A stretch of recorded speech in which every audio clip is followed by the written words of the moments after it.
Like नहीं किया तो लाइक कर दीजिए। प्रधानमंत्री नरेंद्र मोदी ने लॉन्च किया जन समर्थ पोर्टल, अब लोगों को आसानी से मिलेगा लोन।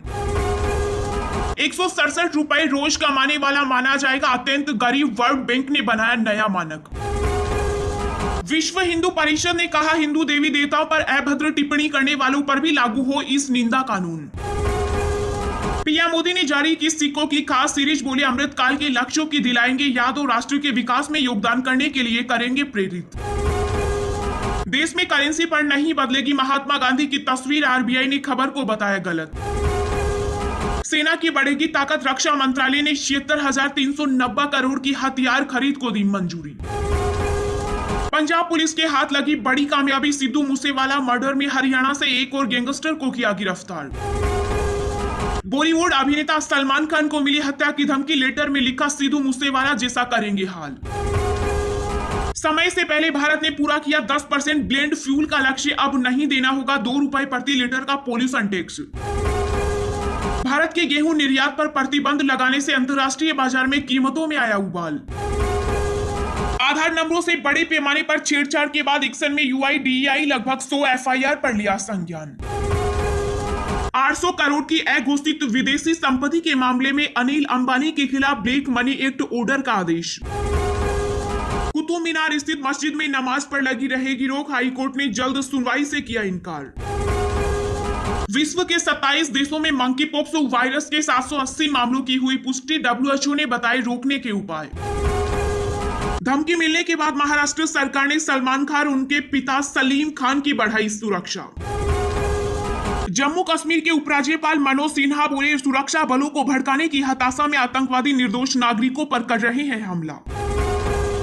राहुल गांधी ने केंद्र सरकार पर साधा निशाना, कहा बीजेपी की कट्टरता ने विश्व में भारत की छवि को नुकसान पहुंचाया। सिद्धू मूसेवाला की हत्या के बाद फिर बड़ी घटना की आशंका, गृह मंत्रालय के अलर्ट के बाद पंजाब की 4 जेलों में बढ़ाई गई सुरक्षा। राष्ट्रपति रामनाथ कोविंद ने उत्तर प्रदेश विधानमंडल के संयुक्त सत्र को किया संबोधित, सत्ता पक्ष और विपक्ष को दिया खास संदेश। सऊदी अरब ने जुलाई के लिए बढ़ाई कच्चे तेल की कीमतें, एशियाई व्यापारियों को लगा झटका। हिमाचल बना पर्यटकों की पहली पसंद, इस साल अब तक पहुंचे 1 करोड़ लोग, पर्यटन में नए रिकॉर्ड की उम्मीद। अब पोस्टमैन आपके घर आकर देगा आधार से जुड़ी सेवाएं, मोबाइल नंबर लिंक और डिटेल अपडेट करना होगा आसान। पंजाबी सिंगर सिद्धू मूसेवाला के परिवार से आज मुलाकात कर सकते हैं कांग्रेस नेता राहुल गांधी, पार्टी सूत्रों ने दी जानकारी। ब्रिटेन के प्रधानमंत्री बोरिस जॉनसन के खिलाफ लाया जाएगा अविश्वास प्रस्ताव, हारे तो छीनेगा पीएम की कुर्सी। पाक पीएम शहबाज शरीफ के बयान पर भारत का मुंह तोड़ जवाब, कहा पहले अपने यहां अल्पसंख्यकों की सुरक्षा पर ध्यान दें। यूक्रेन रूस युद्ध का फायदा उठाने की फिराक में तुर्की सीरिया पर हमले की दी चेतावनी। उपराष्ट्रपति वेंकैया नायडू ने कतर के पीएम के साथ की प्रतिनिधिमंडल स्तर की वार्ता, द्विपक्षीय संबंधों की समीक्षा समेत कई मुद्दों पर हुई चर्चा। राजद सुप्रीमो लालू यादव ने बीजेपी पर बोला हमला, कहा भाजपा शासन में गृह युद्ध की ओर बढ़ रहा भारत। नुपुर शर्मा के बयान से अंतर्राष्ट्रीय स्तर पर हुई किरकिरी, कतर, कुवैत और ईरान ने भारतीय राजदूतों को किया तलब। पैगंबर मोहम्मद पर बीजेपी नेताओं के बयान से सऊदी अरब समेत खाड़ी देश हुए नाराज। नुपुर शर्मा और नवीन कुमार पर बीजेपी के एक्शन के साथ ही मोदी सरकार ने मुस्लिम देशों को सुनाई खरी खरी, कहा बंद करो अपना कम्युनल एजेंडा। नुपुर शर्मा और नवीन जिंदल पर बीजेपी के एक्शन को कांग्रेस ने बताया ढोंग, कहा बाहरी शक्तियों के दबाव में हुई कार्रवाई। संघ प्रमुख मोहन भागवत के बयान से संत समाज हुआ आहत, जगत गुरु शंकराचार्य बोले एक तरफा बयानबाजी संतों को अस्वीकार्य। उत्तर काशी बस हादसे में 26 श्रद्धालुओं की हुई मौत, 4 लोग हुए घायल, पीएम मोदी ने की मृतकों के लिए 2-2 लाख रुपए मुआवजे की घोषणा। पंजाब में ऑपरेशन ब्लू स्टार की वर्षगांठ पर मचा बवाल, स्वर्ण मंदिर में लगे खालिस्तानी समर्थक नारे, लहराई तलवारें। पैगंबर मोहम्मद पर टिप्पणी को लेकर ओवैसी ने की नुपुर शर्मा की गिरफ्तारी की मांग, बोले भारत के मुसलमान की क्यों नहीं सुनते पीएम मोदी। कांग्रेस ने की सत्येंद्र जैन के खिलाफ ईडी की कार्रवाई की निंदा, कहा लोकतंत्र को कमजोर कर रही बीजेपी। कोरोना से अनाथ हुई भोपाल की वनीसा पाठक को मिला लोन रिकवरी का नोटिस, वित्त मंत्री निर्मला सीतारमण मदद को आई आगे।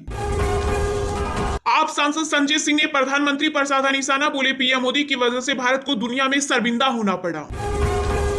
कश्मीर मुद्दे पर केजरीवाल पर बरसे केंद्रीय मंत्री अनुराग ठाकुर, कहा संवेदनशील मुद्दे पर सेक रही राजनीतिक रोटियां। केंद्रीय मंत्री मुख्तार अब्बास नकवी बोले, सब्सिडी खत्म करने से हज यात्रियों पर कोई अतिरिक्त वित्तीय बोझ नहीं पड़ेगा।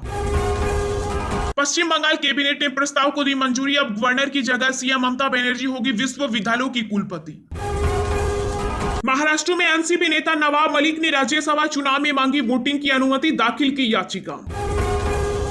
बिहार के सभी जिलों में मिलेगी हर तरह की हेल्थ सुविधाएं, केंद्रीय स्वास्थ्य मंत्री डॉक्टर मनसुख मंडाविया ने किया ऐलान। गुवाहाटी हाईकोर्ट का अहम आदेश, कहा अपनी पत्नी के होते हुए दूसरी पत्नी पारिवारिक पेंशन की हकदार नहीं। पंजाब में आम आदमी पार्टी ने बीजेपी को घेरा, कांग्रेस युक्त होने का लगाया आरोप। बीजेपी नेता कविंद्र गुप्ता ने केजरीवाल पर साधा निशाना, बोले कश्मीरी पंडितों के लिए मसीहा बनने की न करे कोशिश। आरजेडी नेता तेजस्वी यादव ने जारी की नीतीश सरकार की मार्कशीट, बोले नीति आयोग की रिपोर्ट में राज्य फिसडी, बिहार में जर्जर इंजन की सरकार। देश में लगातार बढ़ रहा कोरोना का ग्राफ, 4 दिन में तीसरी बार 4000 से ज्यादा नए मामले, एक्टिव केस 26,000 के करीब। एलआईसी के शेयर लिस्टिंग के बाद अब तक के सबसे निचले स्तर पर मार्केट कैप भी 5 लाख करोड़ के नीचे आया। स्वामी प्रसाद मौर्य को विधान परिषद भेजेगी समाजवादी पार्टी, आज करेंगे नामांकन। 10 जून से शुरू होगा बंगाल विधानसभा का मानसून सत्र, शुभेंदु अधिकारी सहित बीजेपी के 5 निलंबित एमएलए करेंगे मॉक असेंबली का आयोजन। कर्नाटक में कोरोना के बढ़ते मामलों पर बोले सीएम बोमई, जल्द ही लेंगे उचित निर्णय। ऑनलाइन ट्रेन टिकट बुक करने वालों के लिए बड़ी खुशखबरी, अब 1 महीने में ले सकेंगे ज्यादा टिकट। पंजाब में अकाल तख्त के जत्थेदार ज्ञानी हरप्रीत सिंह बोले, देश की अर्थव्यवस्था पर कब्जा करे सिख युवाओं को देंगे आधुनिक हथियार चलाने का प्रशिक्षण। राजस्थान बोर्ड 12वीं आर्ट्स का रिजल्ट हुआ जारी, 96.33% विद्यार्थी हुए पास, छात्रों के मुकाबले छात्राएं रही आगे।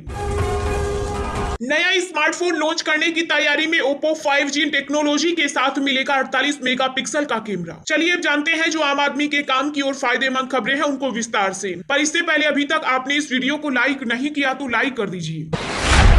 प्रधानमंत्री नरेंद्र मोदी ने लॉन्च किया जन समर्थ पोर्टल, अब लोगों को आसानी से मिलेगा लोन। जी हां, प्रधानमंत्री नरेंद्र मोदी ने विज्ञान भवन में क्रेडिट से जुड़ी सरकारी योजनाओं के लिए राष्ट्रीय पोर्टल जन समर्थ पोर्टल की शुरुआत की। इस दौरान उन्होंने कहा कि यह पोर्टल न केवल छात्रों, उद्यमियों, व्यापारियों और किसानों के जीवन को आसान बनाएगा, बल्कि उनके सपनों को पूरा करने में भी मदद करेगा। यह पोर्टल युवाओं, मध्यम वर्ग के लिए end to end delivery platform के रूप में काम करेगा। पीएम ने कहा कि भारत ने पिछले 8 वर्षों में विभिन्न आयामों पर भी काम किया। इस अवधि के दौरान देश में जनता की भागीदारी बढ़ी और उन्होंने देश के विकास को गति दी है। वहीं पीएमओ ने कहा कि जन समर्थ पोर्टल सरकारी ऋण योजनाओं को जोड़ने वाला एक वन स्टॉप डिजिटल पोर्टल है, जो लाभार्थियों को सीधे ऋणदाताओं से जोड़ता है। इसका मुख्य उद्देश्य मार्गदर्शन और विभिन्न क्षेत्रों के समावेशी विकास और विकास को प्रोत्साहित करना है। यह पोर्टल सभी लिंक्ड योजनाओं का संपूर्ण कवरेज सुनिश्चित करता है, जो 13 क्रेडिट लिंक्ड सरकारी योजनाओं को एक मंच पर जोड़ता है। इसके माध्यम से लाभार्थी कुछ सरल चरणों में डिजिटल रूप से पात्रता की जांच कर सकते हैं। पात्र योजना के तहत ऑनलाइन आवेदन कर सकते हैं और डिजिटल अनुमोदन प्राप्त कर सकते हैं।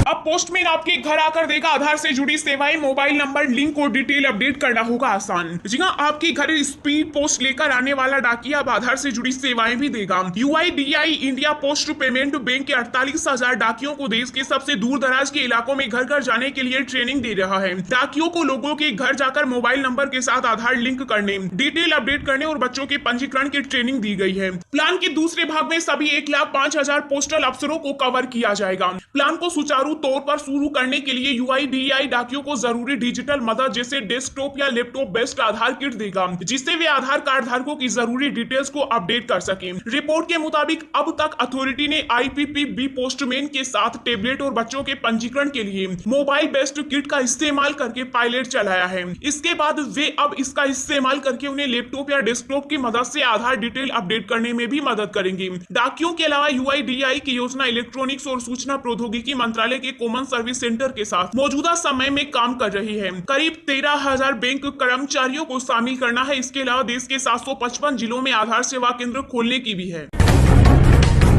पीएम मोदी ने जारी की सिक्कों की खास सीरीज, बोली अमृतकाल के लक्ष्यों की दिलाएंगे याद और राष्ट्र के विकास में योगदान करने के लिए करेंगे प्रेरित। जी हां, प्रधानमंत्री नरेंद्र मोदी ने वित्त और कॉर्पोरेट कार्य मंत्रालयों के आइकोनिक विक समारोह का उद्घाटन किया। इस दौरान पीएम मोदी ने कॉर्पोरेट मंत्रालय के योगदान पर प्रकाश डाला। कार्यक्रम के दौरान आजादी के अमृत महोत्सव को समर्पित नए सिक्के लॉन्च किए गए। इसके तहत ₹1 से लेकर ₹20 तक के सिक्कों की स्पेशल सीरीज जारी की गई। ये स्पेशल सीरीज के सिक्के दृष्टिबाधित व्यक्तियों द्वारा आसानी से पहचाने जा सकेंगे। पीएम मोदी ने कहा कि ये सिक्के लगातार लोगों को अमृतकाल के लक्ष्यों की याद दिलाएंगे और उन्हें राष्ट्र के विकास में योगदान करने के लिए भी प्रेरित करेंगे। इस दौरान पीएम मोदी ने अपने संबोधन में कहा कि बीते वर्षों में वित्त मंत्रालय और कॉर्पोरेट मंत्रालय ने अपने कार्यों के द्वारा सही समय पर सही निर्णयों के द्वारा अपनी एक पहचान बनाई है, एक बेहतरीन सफर तय किया है।